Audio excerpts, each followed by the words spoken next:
Welcome to the College of Licensed Practical Nurses of Alberta's video on determining LPN scope of practice. This video will help you determine your scope of practice as an LPN and explore the factors that affect your scope in different scenarios. We will examine several scenarios to demonstrate how to use critical thinking to make decisions. These scenarios are meant to illustrate the concepts that support determining LPN scope of practice. The examples we explore may not be the same in every practice setting. To start, we're going to be following two LPNs who work in supportive living. Maria came to this care setting from working in the emergency room. She worked in the ER for 5 years with highly acute clients. Sam has been at this facility for 10 years. He's a leader and mentor to other LPNs who are new to supportive living. Maria notices that LPNs in the supportive living facility are performing different tasks that she's not familiar with. She asks Sam why this might be.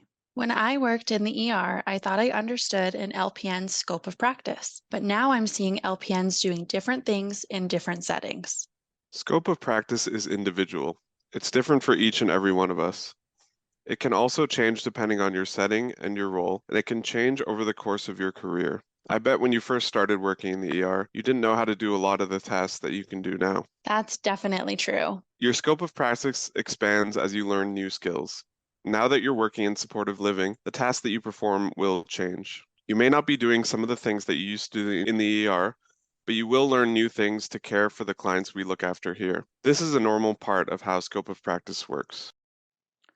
A lot of factors go into determining scope of practice.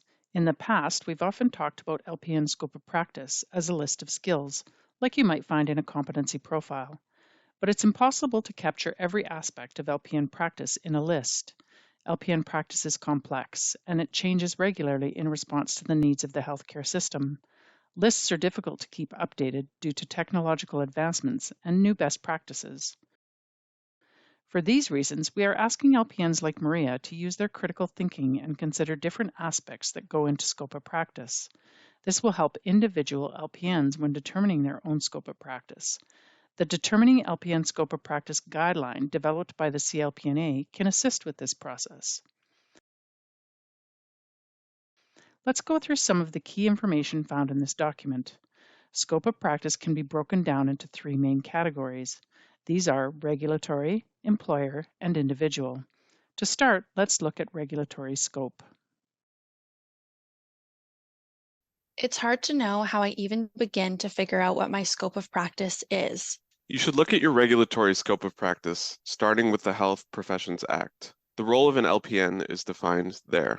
Oh yeah, I remember learning about the HPA. The HPA defines the LPN role as using nursing skills, knowledge, and judgment to assess client needs, providing nursing care, teaching, managing, and conducting research related to nursing, and providing restricted activities authorized by regulation. What are restricted activities again?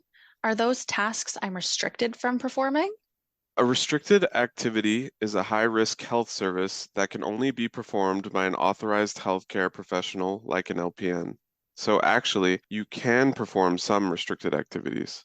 The restricted activities that LPNs are authorized to perform are listed in another document called the Health Professions Restricted Activity Regulation. The requirements for performing these activities are outlined in the Standards of Practice for LPNs on restricted activities, advanced practice, and supervision.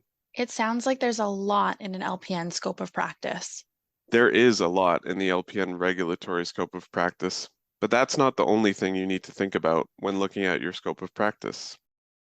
Sam mentioned earlier that scope of practice can change depending on the practice setting.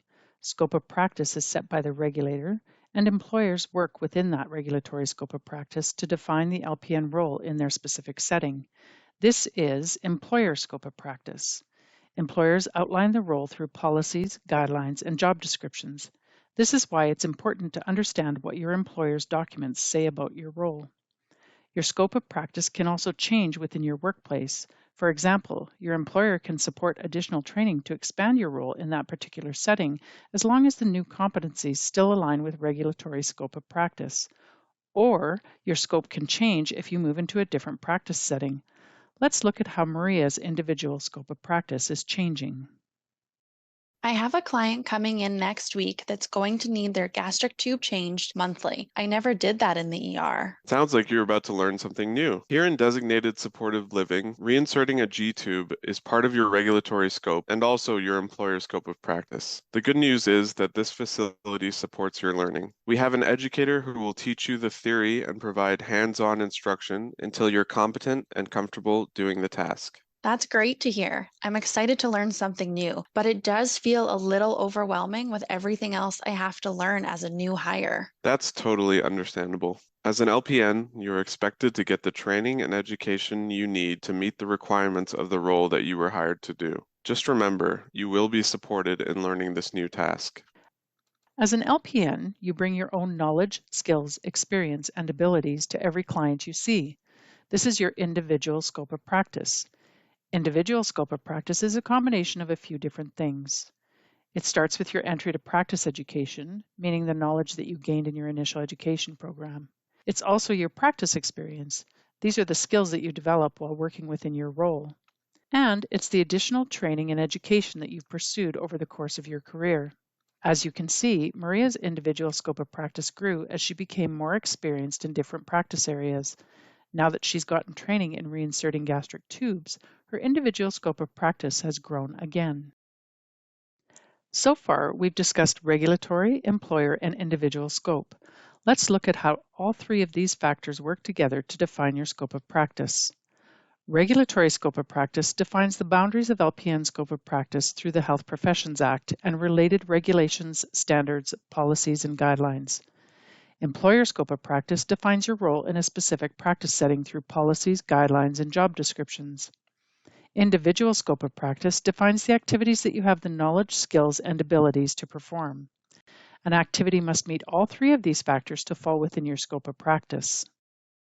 I'm glad I'm learning about reinserting gastric tubes. Too bad it wasn't medication administration through IV direct push. I did that all the time at my last job. I bet there are a lot of differences between here and there. The reason that direct IV push medication administration isn't in our scope here is that we don't have the supports we need for safe administration. So, administering medications through IV direct push is in my individual and regulatory scope of practice, but not in my employer scope of practice. Exactly. Your individual scope of practice and your employer scope of practice may not always overlap, and that's okay. We all just need to keep learning and growing to support our clients. Sam's right. It's important to keep growing. Part of this growth is understanding your scope of practice and how it changes and evolves over time. Understanding your scope of practice will help you provide safe, competent care in the best way you can. It will help you understand the gaps in your own knowledge so that you can address them and work to your full employer scope in your practice setting. Now that we've looked at how LPN scope of practice is defined, let's look at the factors that you need to consider before proceeding with an activity. An activity may fit in your scope of practice, but you still need to think critically about whether it's appropriate for you to perform it under specific circumstances. When you ask yourself whether you should perform an activity in a specific situation, you should consider three factors: the nurse, the client, and the environment. We'll start by looking at nurse factors.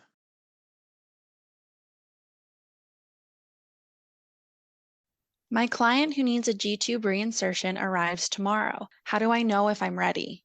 As a nurse, you should start by assessing your own abilities and competencies. There's a few questions that you can ask yourself to figure out if you're ready. Do you know how to perform the activity? Sure do. The educator did a great job. That's great. You have the knowledge and training in how to do the task. Do you remember everything about the task? Well, I just finished my training today, so yes. It sounds like you feel confident in your ability to perform a G-tube reinsertion. Is there anything else that's worrying you, or do you feel ready to perform this task on your own? Well, I'm a little nervous since it's my first time doing this skill on a client. That's totally understandable. I will make sure I'm around to support you. I've changed a lot of G-tubes. That makes me feel so much better. Maria determined that she had the knowledge, the competence, and the skills to reinsert a gastric tube on her new client. However, when the client arrives, Maria completes her assessment and notices redness, swelling, and discharge at the G-tube site. She's not sure if she feels comfortable proceeding, so she consults Sam. This is where they'll consider the factors that impact the client. I think you're right. The client looks like they have an infection. I know that I said I was comfortable with this task, but now I'm not sure. Good instinct. You may have the skills, but you also need to consider client factors when making your decision. Client factors include the age of the client, their acuity, comorbidities, any potential complications, and the range of possible outcomes of an activity. Well, in this case, I think the client factors are telling me not to do it. I think you may be right, but you should consult with the physician before making a decision. We need to collaborate with the full care team to make sure clients are receiving quality care. Maria consulted with the physician who prescribed antibiotics to the client. Maria then waited a few days to change the gastric tube.